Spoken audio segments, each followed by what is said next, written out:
Bama one day closer to playing Oklahoma for the second time this season as a slight favorite on the road. A lot has come out about Ty Simpson's health, the health of the team. Are they going to be ready for this matchup? What about this mess in Michigan? We're going to talk about both of those things right here on the Bama Tailgate Show. So make sure that you guys are part of what we're doing. Subscribe to the channel, get in the comments section. Brought to you by Pearl River Resort, Philadelphia, Mississippi. Timeout Sports Lounge, Vegas Style Sportsbook. You could go there and bet on Bama if you're confident in that 1.5 point spread against Oklahoma. Let's go.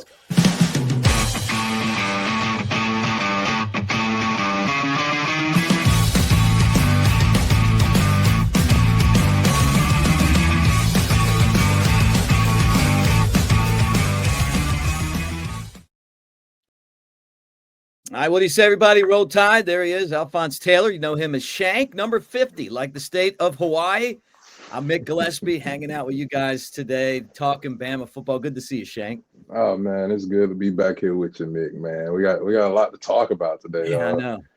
It's Crazy. a little wild west in college football right now, man. Yeah, Wild I west. feel like we have to start with Bama because it's a Bama channel, but this No, Michigan stuff absolutely. it's crazy. Yeah, Coach is fired, police are looking at him, death threats made, AD could be in trouble, been a mm. 4-month thing. Kalen DeBoer's name keeps popping up in all these coaching searches in the Big Ten. Your I take mean, on all of this, Shank? let's start with the Kalen DeBoer name popping up, dog. Like, let's be honest, Mick. Alabama is still one of the biggest brands in the world, in the world. So if you know what I'm saying, if you need a little more clicks than what you're getting right now, what you do, Mick, you add Alabama in the mix, man, and people are gonna eat it up every time. They talk about how bad we are as a team, how we're never prepared, how we aren't coached. But every time a vacancy comes up, they want to take our coach, Mick. Yeah. Make it make sense, man. You know what I'm saying? And then on top of that, we talk so bad about Lane Kiffin. If DeBoer was to leave this playoff team right now, where does that leave him? How do we look at him in that aspect? You know what I'm saying? Yeah. But at the end of the day, I don't think DeBoer is going anywhere, man. I think they've built something here at Alabama in these 2 years. And honestly speaking, he's along the same trajectory as Saban was his first 2 years here, sitting at 19 wins, 7 losses in 2 years, and so we're on the right trajectory. We're building. We're in the right. We're taking the right steps. It's a process. Um, but man, this whole Michigan situation is crazy, dog. Man, it's just absolutely crazy. Just simply off the fact that you got a guy, man, who followed up probably one of the best coaches Michigan's had in Harbaugh. You're the first coach after he's left. And I mean, I'm gonna say the quiet part out loud, Mick. The first black head coach in that school's history, and this is how your legacy ends. Quite frankly, it's embarrassing, Mick. It's simply embarrassing. And I know a lot of people, gonna have mixed emotions about it. But at the end of the day, man, when you're in a position of power like that, and you're supposed to be a leader of young men, there's a certain way you got to carry yourself, and having morals and values is on the top of that list of carrying yourself, mate. Mm, Man, he just put himself in a situation that just can't happen, man. yeah. It just can't happen. And I'm not here to pass judgment on anybody because at the end of the day, everybody makes their mistakes. Everybody's human. But one thing I learned while I was at Bama, man, as a student athlete, we're held at a different standard than everybody else in the world. Right. You know what I'm saying? Like everything we do is under a microscope. And so obviously with that being said, head coaches aren't exempt from that same standard. And, when you lead a brand as big as the University of Michigan, you already know there's nothing that you can do that you can hide under a rock anywhere. Right. If somebody wants to find out you're doing something, they're gonna find out, Mick. And just from all the stuff that's continuously coming out, he was Yeah. sloppy in it in the first place. Right. Right. You know what I'm saying? So it sucks. It's a horrible situation, man. I hate that for his family. I hate that for his kids. because this is all a very, very messy public situation going on right now. Yeah. And at the end of the day, man, I just send prayers to his family. I hope, you know what I'm saying, on their end it all works out and they can move past this, man. But simply put, you just can't do that, Mick. You can't. Yeah, you coach football, and I've come to find out this about you, Shank, is that you take a lot of pride in not just the on the field stuff, but the off the field stuff too, right? You're a great family man, proud dad to two girls. I feel bad for the guy, Moore, Coach Moore. I mean, his career is probably over right now. Yeah. And but I mean, I get the vibe that you kind of feel like it's even bigger than that, just because he represented more than just himself. Absolutely, absolutely, and that's the thing, man. That's the thing about football, Mick. It's a team sport. It's a team sport. So, you know what I'm saying? Whatever you do in your free time, it's not just a reflection on you. It's a reflection on all the people that work with you, that work around you, alongside of you, and you know what I'm saying? It's a reflection of the culture. And so, as a leader of men, like I said, man, there's just certain things that can't happen, man. You when you're leading the helm, you got to stay strong. I mean, there's temptation everywhere, man. But come on, a Yeah, wife, three kids, you're leading one of the biggest programs in the country. You know what more do you need, dog? What more yeah, do you need? It's just bad decisions were made, mistakes were made, and just at the end of the day, Mick, the truth always comes to the light, whether you yeah. want it to or not. And it's just unfortunate that this is happening. So you think there's any truth to? I mean, you look at the list of names for the job. I remember when Alabama hired Coach Kalen DeBoer.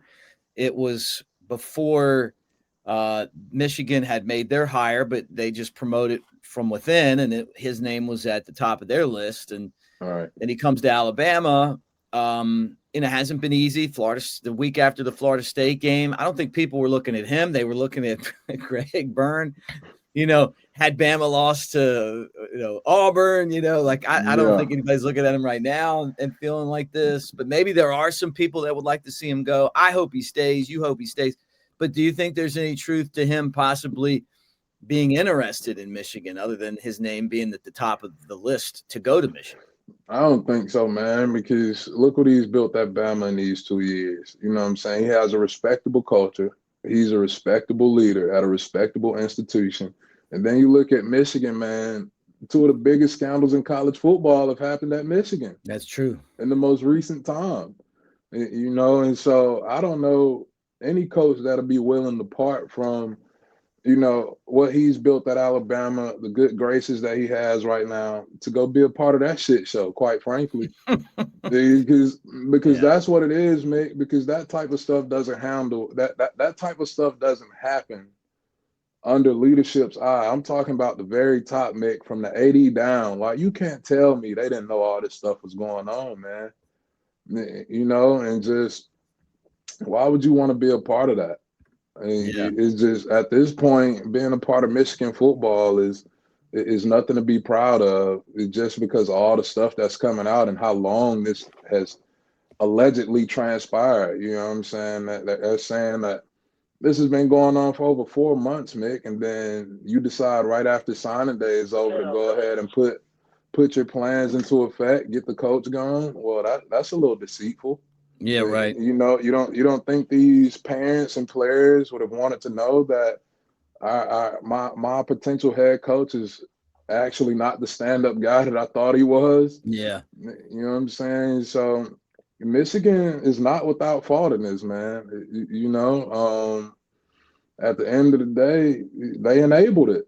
Yep. They enabled it. If there's zero tolerance the way they say they were, this should have been nipped in the bud a long time ago.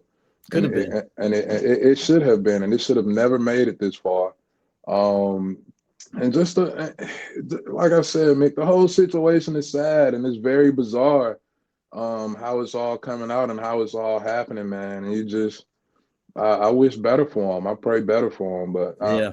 my sympathies are still definitely with his wife and kids, man, because that's just like not only do you find out your spouse is, betrayed you, but it's all public. Like Yeah, right, man. it's That's not just an the point. in-house situation anymore. Yeah, Now everybody across the world is in your business, knows what you're going through, so true. and you get no privacy from this whatsoever. Yeah.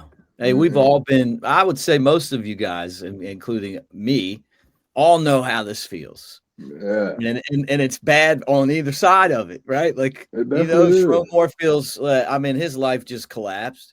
His Yeah, family's looking at him, lost his job, was a millionaire, yeah, man. yeah. It's not like you're it's like a regular job. These jobs are hard to get. He's probably at the peak of Hard his to get. career right now, man. There's no Nick Saban to rehabilitate you anymore. Oh, nah, Remember nah. when Nick Saban would save these guys? Sarkisian was known as a drunk. Bad drunk. Yeah, Nobody wanted to touch him. Saban brings yeah. him into the program, cleans him up. There were some slips and stuff, but the guy's gone on to have a very, very, very good career. Someone that we all pull for. And look, man, my dad had that Absolutely. vice. I get it. Like, that's not even a judgmental thing. That's just the truth, right? Yeah, And he's overcome that. Lane Kiffin. You talk about somebody who I wouldn't want to hire. Now, you guys know this just because of all the off the field stuff, but maybe he's got himself together. I don't know. But he came through the program, the Saban rehabilitation program. And all of a sudden now, hey, guess who's a multi-millionaire? Guess Lane right. Kiffin. That's what Saban did, man. He Yeah, was like the Pied Piper to get everybody rich. yeah, yeah. He definitely was. But I mean, I don't think Moore is going to end up in nobody's rehabilitation program. you think Just it's done based off for him? yeah, he's done for. Based off the fact that he's still in jail, man. He's still in Is custody. he still in jail? Yeah, I like. There's an update saying that there's no decision expected today on charges for him, and he remains in custody, Mick. He's just like you can't make this stuff up, No. man. You know what I'm saying? Not only like this is just a wildfire. Not only are we talking about inappropriate relationships from a head coach, you get fired, all your mess gets exposed, and on top of that, you're in jail. Yeah, it's crazy. It's just it's just like how much worse can this get for them right now, Mick? I don't know. I And don't know. man, but like I said, I pray for all parties involved, man, because it's super messy, and you wouldn't wish this upon nobody. But at the end of the day, when you make decisions, consequences come with them. Man, that's just something he got to deal with, man. Yeah. Well, jeez. I can't even believe all this. Oh, nah, for The sure. AD's next. That's who the lynch mob will be looking for, the AD. Hey, yeah, the AD, I definitely think the AD is next, man, because you know what I'm saying. You can't say you're a zero tolerance university on stuff like this and cover it up for 4 months until you feel Right. like, oh, this is a great time to go ahead and drop this bombshell after signing day. Yep. It don't work that way, man. It don't work that way. Man, it just sucks because it set us back big time, man. And I don't know what the hell is up with these coaches in Michigan and that can't leave these women alone, man. It's just like first Mel Tucker, now we got my boy Moore, and not my boy, but you got Sherrone Moore, and it's just like, come on, man. It's just I don't understand how you make it to the peak of your career, and you choose to make that type of decision because it's a choice at the end of the day, mate. And I feel like that's something Saban used to preach to us all the time. You know what I'm saying? There's always a choice to be made. You can either do the right thing or the wrong thing. It doesn't matter if anybody's watching. You know what I'm saying? The people that have that stand on morals and values are the same people that do the right thing when there's Mhm. absolutely nobody around watching. Yep. Man, that's what it's about at the end of the day. Guys, make sure you hit the QR code there, Avenue D. Get a chance to win this. If you're not going to be in Jasper when we do the tailgate show on December the 18th, then boom, you get one of these. And if you win, and we do weekly and prizes, it's all free. That's our Web3 home, Mick Nation, Avenue D. Well said, Shank. Let's Yeah. talk a little bit about Bama and Oklahoma. Lots come out about Ty Simpson and his injury, having maybe a back injury that Right. slowed him down since maybe South Carolina. So that kind of Uh-huh. tells us why Bama has had their offense kind of sputter some. All right. So even with the injury, man, if he's injured, which he probably is, because it's been a tough season. We played a gauntlet of a season, and he's taking some hits. But even with the injury, man, I think as a coaching staff, we got to do better to back him up if we know he's going through that. You know what I'm saying? If our quarterback's dealing with a back injury, there's no excuse for only running the ball 16 times, Right. especially for -3 yards. I mean, like take the load off of them, man. Like make it easier on them. Give them a chance to get into a rhythm. You can't get into a rhythm as a quarterback if you know what I'm saying. You're throwing incompletions on 3rd and short, and you're off the field. You get what I'm saying? So, Yeah. as a staff, they just got to do better in supporting him, man. Put the load on the other guys. Like, damn, Proctor is co-recipient of the SEC Jacobs blocking trophy, and you telling me we can't put the ball on the ground? Right. I don't give a damn if we run it left every time. Run it behind his big ass, but we can't have our quarterback out here throwing the damn ball 60 times a game, and he's not 100%. Right. He's just like we don't get better that way. And No. then we get to play Oklahoma again. It's just anybody that watched that game, we spotted Oklahoma every point they scored that game. We did. Their defense had a hell of a game. And I think our defense had a hell of a game because we gave them nothing. We gave them their offense didn't produce anything, Mick. And so I like the matchup for us. I like where we are. And we can still sit on that same recipe that is absolutely hard to beat a team twice in a season, right? And so I think going back into this matchup with Oklahoma again, I think we clean up the things we need to clean up. And especially coming out of the Georgia game, it's glaring and obvious that our run game is non-existent in that game. Yeah. And anybody that knows ball knows that during this time of year, it doesn't matter who you are, you have to be able to run the ball, Mick. Yeah. Hey, You that's watch true, man. you watch the Indiana Ohio State game, two of the best damn teams in the country, and they were running the ball at each other. It was a low Mhm. scoring physical game. They played defense. You know what I'm saying? They were efficient with their possessions, and they didn't try to give the ball back to the other team. And so that's why that game went the way it was. It was a great game, right? Yeah. But when you're out here throwing the ball, clock stop, and you don't control possessions, you're not efficient with your possessions. At the end of the day, that's bad ball, Mick. And you're not going to win against good football teams that way. Yeah. And so And it's you said it playoff right. time. You know what's crazy is that when we get into a situation where we need to know what the public's thinking, we always go to Kalshi.com. Like, we love Kalshi. We have fun with it.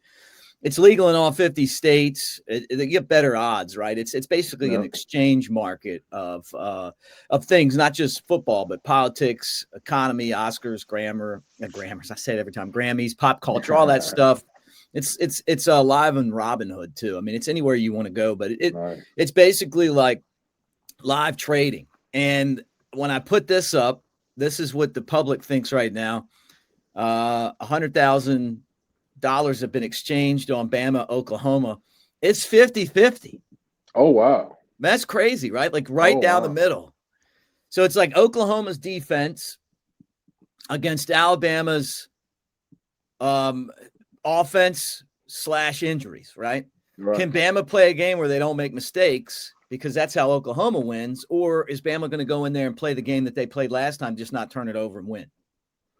Man, I definitely think we're going to play a cleaner game this time around because there's no need to press, man. I think we're very good offensively. We have weapons at the wide receiver spot. Even though the Georgia game didn't go the way we wanted it to, we've seen flashes around Williams, which was great to see. And so I'm expecting that we get him the ball a little more this time around. But at the end of the day, I think play calling wise, hopefully we don't go into this game pressing trying to get it all on one play, Mick. Mm-hmm. If it's 3rd and 2, well, damn, let's get 3 yards to get a first down. and keep the drive going. Let's get the run game going. We need to run the ball at least 30 times this game, Mick. And that's bare minimum. We need to run the ball at least 30 times. Because at the end of the day, if you can't run the ball, you can't control the clock. And if you can't control the clock, you're killing your defense. Yep. And so as bad as Oklahoma's offense is, if we keep our defense on the field all game, well, there's going to be some busts. And they're going to expose some stuff. And so offensively, we have to hold up our end of the bargain. Defense has been carrying us the past few weeks. These games could have been way worse than what they were if the defense wasn't showing up. And so I think Bama gets it done in the rematch, Mick. We definitely get it done in the rematch. We do the things we need to do to win. We play a clean game. We don't give them the ball. And the most important thing, we don't get them short fields, man. We kill ourselves when we get other teams short fields. Yep. All right. We got to give our defense a chance to succeed. And in return, we'll find some success on our own. Right. All right. Last thing for you. Kalshi has Michigan's next coach. Oh, brother. You ready for this? Who do you think it is? And what do you think the odds are? Oh, man. Give me Kalen DeBoer. Everybody's talking Kalen DeBoer, even though me personally, I don't think he's going there at all. Yeah, but for Kalshi purposes, I'm thinking DeBoer is at the top of the list. And you are a well-seasoned Kalshi guy. You're right on it. 30%, $65,000 have been exchanged on this very topic. And it is a hot topic on the board right now. Jed Fish is at 21%. Kenny Dillingham, 13%. Jesse Minter at 11%. John Gruden, 7%. Clark Lee, 6%. I mean, this is going to be interesting. I think Michigan going to stay far away from John Gruden, dog. Yeah. They don't need no Brian more Kelly, wild 3%. Think about Brian more. Kelly's brand, Shank. I mean, you talk about somebody who took a hit with their brand. This would have been a perfect job for him. Me personally, I thought Brian Kelly didn't belong in the Bayou from the jump. Yeah. You know what I'm saying? That's not the type of guy that leads that type of team. That he's not. He was a Yankee in Bayou culture. He had no business being down there in the first place. I think Michigan is more right up his alley, man. But whoever Michigan's coach is, I wish him the best and keep their grubby hands off my coach. Yeah, get out of here. Yeah. All right, Shank, any final thoughts before we wrap it up? Oh, man. Big rematch against Oklahoma. I think we take it away. I'm going 35-14 on the rematch, Mick. Whoa. I think we're going to have an offensive explosion here. We get some time to rest up, get some guys back. You know what I'm saying? And we get some time to game plan. And I think this staff understands how critical this playoff run is in year 2. And what's the point of making it this far just to make it this far, Mick? We'll save some of this for next week. Absolutely. We're still a week out. We are. I'm a little fired up for this matchup, Mick. I can't lie. Damn, we done lost to Oklahoma 2 years in a row. We time to get them against them right now. We got to get them. That's right. We got to get them but we beat them in the postseason. For some reason, they own the regular season against us. Now it's time for us to shine. That's right. But I'm gonna end it there, Mick, because I'm fired up. I'm gonna save it for the next show, man. All right, save it for the next show. All yes, right, sir. Another great show. Thank you for Shank. I'm Mick. Roll Tide, everybody. Here's Jay Cole. Roll Tide. I may not suit up on Saturdays anymore, but I'm still in the game. In here, I call the plays, make adjustments, and lay it on the line. Want to feel that fire, that rush? Then you've got to get in the game. I used to say it in the tunnel, and I still say it now. Let's roll.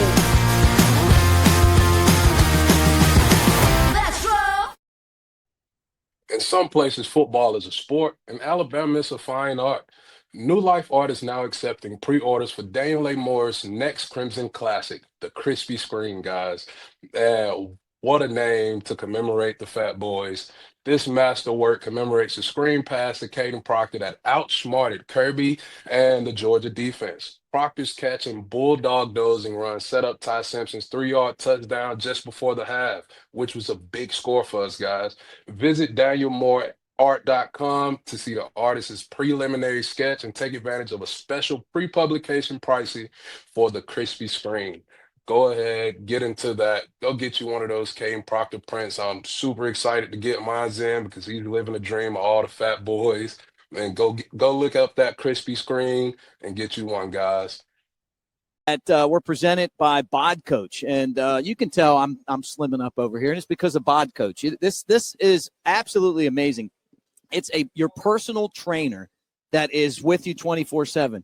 So when I go to hotels or when I'm on the road, I type in, "Hey, look, I got equipment. This is what I have," and it'll make a workout specifically for me, what I want, what exercises I want. When I'm at home or I'm in a hotel and there's no way I can get to the gym, it'll say, "Hey, this is what I want to work on today," and it sends you personalized workout plans. It's really awesome. And they contacted me a few weeks ago to be a spokesman. I said, "Well, I want to try this." Bod Coach is fantastic. Like, I use it all the time. I mean, and if I'm telling you, man, like, it makes working out when you are on the go like me so much better.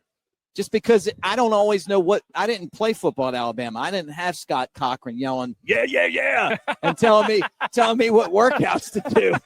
So anyway, I'm going to put in the body on the YouTube all about Bod Coach. Get you guys signed up there, but tell them you heard it on Bama Tailgate.